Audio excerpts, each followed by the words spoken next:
Three. We're in the process of building a 50-foot ribside single-door boxcar. This will be the 50,000 series. These cars were first introduced in 1941 on the Milwaukee Road. I'm using an old Graceline kit that was made in that shortly after these cars were first introduced. Some of the parts have aged a little bit, so building this is going to be a little tricky. We need to be careful with the parts that we use.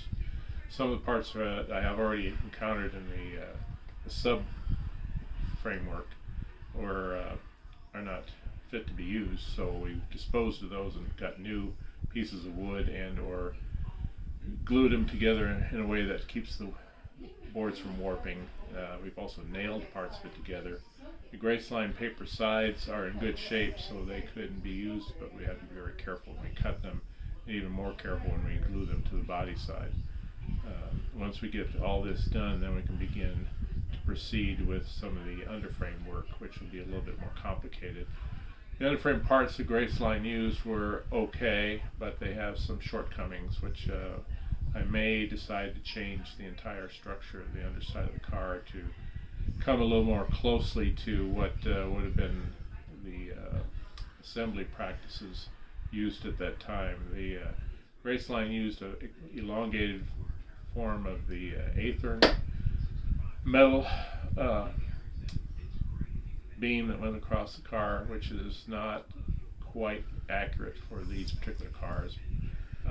I've already built a 4-door ribside 50-footer, and these cars are basically built identical, so I'm going to use that construction method instead rather than trying to use what Graceline did.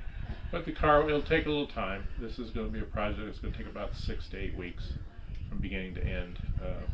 We're going to make it in the early 1950s original delivered paint scheme with the Road of the Hiawatha emblem. I'm not doing the 1963 rebuilds because my railroad is built around modeling the year 1959 for both my Milwaukee Road and my Chicago Northwestern operations. So we will be doing it the older paint scheme, which is more familiar to those of us who are from the steam era, and it should turn out pretty good. Hopefully we'll be able to keep up the progress with this video and show you what we've been doing, and hopefully you'll find it to be interesting and fun to watch while we do this. And obviously if you see me make a mistake, remember it's my mistake, not yours, so enjoy it. And hope you have a good time. Talk to you later.